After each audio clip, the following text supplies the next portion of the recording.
गर्मियों का मौसम है और उसमें ये हैक बहुत ही हैक कारगर नंबर है 1, अक्सर और मैं हमारी फ्रूट्स हेल्थ के को लिए कुछ बहुत इस अच्छा तरीके से है। कट करके रख देती हूँ फ्रिज में, और जैसे ही मेरा हस्बैंड आने वाले होते हैं या फिर बच्चे को खाना होता है तो उससे 10 मिनट पहले से फ्रिज से निकाल करके डाइनिंग टेबल पे या हॉल में रख देती हूँ, जिससे कि वो छोटी मोटी भूख के लिए ईजी होता है।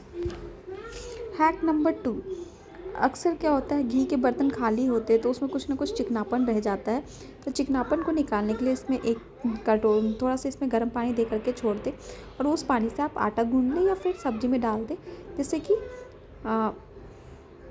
इसका चिकनापन निकल जाएगा और ईजिली वॉश भी हो जाएगा।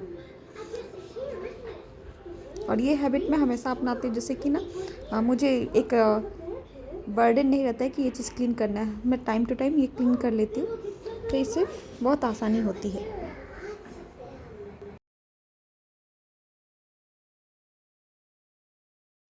अब बारी है नेक्स्ट हैक की। अगर चावल में कीड़े लग रहे हैं या कीड़े से बचाना है तो आप चावल में लाल मिर्च और थोड़े लौंग और तेज पत्ता भी डाल सकते हैं, जिससे कि कीड़े नहीं लगेंगे। जब कभी भी हम ग्रॉसरी लाते हैं तो उसे हम कंटेनर में फिल करने के बाद एक रैपर रह जाता है, उसका जो भी है कवर रह जाता है, तो उसका हम गार्बेज बैग की तरह यूज कर सकते हैं, जिससे कि हमारा गार्बेज बैग का जो कॉस्ट है वो कम हो सकता है, उसका कॉस्ट हम सेव कर सकते हैं। तो ये एक अच्छा हैक है। जैसे कि हम महीने में जो भी मंथली हम शॉपिंग करते थे, इस तरीके के बैग्स बहुत सारे इकट्ठे हो जाते हैं, प्लास्टिक बैग्स, तो उसका हम इस तरीके से यूज कर सकते हैं। और कई बार क्या है, डब्बे हम कुछ प्लास्टिक कंटेनर वाले कुछ आइटम खरीद लेते हैं तो उसका हम कुछ स्टोर करके रखने में यूज कर सकते हैं। तो मैंने यहाँ पे डेट्स को स्टोर किया कुछ इस तरीके से। तो हर बार न्यू स्टोरेज बॉक्स खरीदने से अच्छा है कि कुछ पुराने वाले इस्तेमाल कर ले। और यहाँ पे मैंने पुराने मैगी का यूज्ड पैकेट को गार्बेज बैग की तरह यूज किया है। कई बार बिस्किट ओपन होने के बाद हम उसे ठीक से स्टोर नहीं कर पाते तो उसमें हवा लग जाता है, तो उसे कुछ इस तरीके से एक डब्बे में डाल दें और डाल देने के बाद 1 चम्मच चावल डाल दें, जिससे कि इसमें हवा नहीं लगेगा, सेंधे नहीं होंगे। बरसात के सीज़न में अक्सर बिस्किट जो है थोड़े नरम हो जाते हैं। अब ये है नेक्स्ट हैक। जब कभी भी चाय बनाते हैं, चाय के साथ ये चाय पत्ती रेसिड्यू रह जाती है, तो इनका हम पौधों में यूज करें, जिससे कि पौधों को न्यूट्रिशन मिलेगा। और एक चीज़ और है कि देखिए, मैंने ना टमाटर जो भी सड़ जाता है तो उसे मैं इस तरीके से डाल देती हूँ, और ये छोटे छोटे जो पौधे देख रहे हैं ना, वो टमाटर के वापस से आ गए हैं।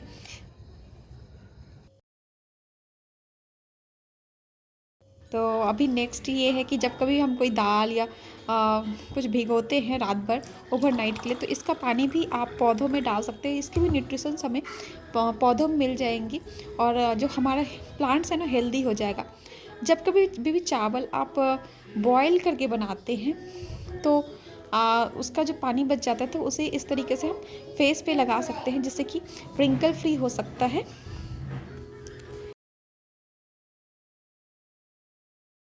कई बार ब्रेड यूज होने के बाद हवा लगने के बाद ड्राई हो जाता है, तो कुछ ब्रेड के पैकेट को कुछ इस तरीके से रैप कर ले, मोड़ करके उल्टा फोल्ड कर ले, जिससे उसमें हवा नहीं जाएगा, और फ्रिज में रखें, जिससे कि ब्रेड ड्राई नहीं होगा। अगर अगर आपके पास भी इस तरीके छोटे फ्रिज हैं तो कैसे ऑर्गेनाइज़ करें, इस तरीके से आप भी पेपर बैग में वेजिटेबल और फ्रूट्स को रख सकते हैं, जिससे कि वो मिक्स ना हो। और ये नीचे वाले में मैंने कुछ इस तरीके से रखा है ऑर्गेनाइज़ करके। और इस टाइप के अगर मिठाई वाले डब्बे हैं तो उसमें आप भाजी वगैरह रख सकते हैं, जैसे कि मैंने मेथी वगैरह रखा है, इसी तरीके से फ्रिज में हम रख सकते हैं।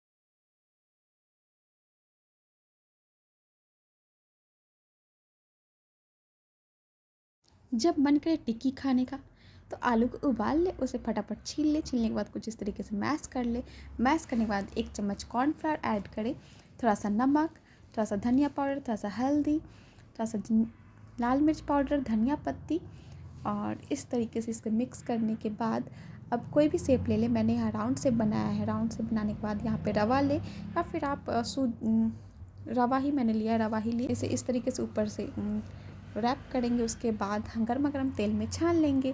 तो रेडी है गर्मा गर्म आलू टिक्की। वाह,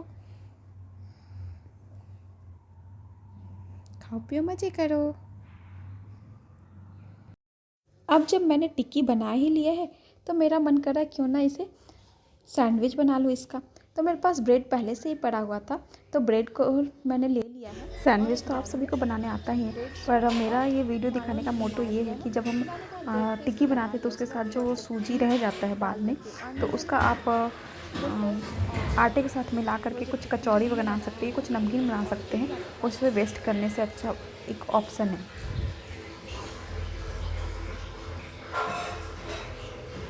अब हमारा नेक्स्ट हैक है, अक्सर दूध उबालने के बाद दूध के बर्तन में कुछ मलाई रह जाता है। मलाई को निकालने के लिए आप इसी में आटा गूँथ सकते हैं, जिससे कि बर्तन आसानी से क्लीन हो जाएगा। और मलाई ज़्यादा चिपके हैं तो चम्मच से आप निकाल सकते हो, और इससे जो आटा बनता है ना, बहुत ही नरम बनता है, और रोटियाँ भी बहुत नरम बनती है, और बर्तन बहुत ही आसानी से क्लीन हो जाता है। नेक्स्ट हैक की, तो अक्सर हम तेल लाते, तेल की बॉटल खाली होने के बाद बॉटल या तो हम फेंक देते हैं या फिर घर में रखते हैं। तो इसका क्या करना है, ऊपर के पार्ट को पहले हम कट कर लेंगे चाकू को गरम करके कुछ इस तरीके से। और कट करने के बाद कई बार हम तेल के पाउच लेके आते हैं, जो कि रिफाइंड तेल के अक्सर पाउच ही लेके आते हैं, तो उसे फिल करने में बहुत तकलीफ़ होती है। तो आप इस कटे हुए पार्ट को उसके ऊपर कुछ इस तरीके से लगाएं, और फिर तेल आसानी से फिर हम इसमें भर सकते हैं, और जिससे कि तेल हमारा जो है बाहर नहीं गिरेगा, और हमारा काम भी बहुत आसान हो सकता है। तो ये बहुत ही काम की हैक है।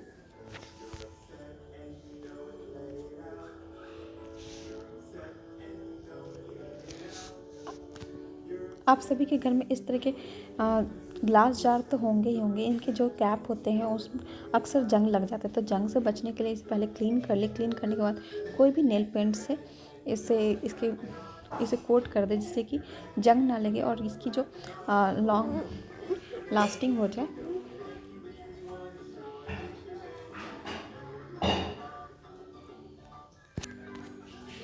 आप सभी के घर में इस तरह के गुलाब जामुन के डब्बे तो ज़रूर होंगे, तो इसे ले लेंगे, और कुछ ऑयल पेंट से मैंने इसे येलो कलर से पेंट कर दिया है। पेंट करने के बाद करीबन इसे 2 दिन लगे सूखने में। सुखाने के बाद अब मैं कुछ इस पर ड्रॉ करने वाली हूँ, और ये मैंने कर लिया है। कैमरे के सामने ड्रॉ करने में बहुत दिक्कत हो रही थी, इसलिए मैंने पहले ही ड्रॉ कर लिया है। और एक और जो ड्रॉ किया वो आप देख सकते हो, कितना ही उतना अच्छा तो नहीं बना, गंदा भी नहीं बोल सकती, पर अच्छा भी नहीं बना है। खैर जो भी है, अगर आपको ये वीडियो अच्छी लगती है तो प्लीज़ वीडियो को लाइक करें, शेयर करें, सब्सक्राइब करें। तो ये ड्रॉ तो हो गया, अब मैं इसमें कलर डालूँगी। तो कलर डालने के बाद अब ये कुछ इस तरीके से लग रहा है। और ये जो पीछे आप राधे कृष्णा देख रहे हो ना, वो भी मैंने ही बनाया है। तो कमेंट करके ज़रूर बताइएगा कि आपको कौन सी ड्राइंग अच्छी लगी और किस टाइप की आप पेंटिंग पसंद करते हो।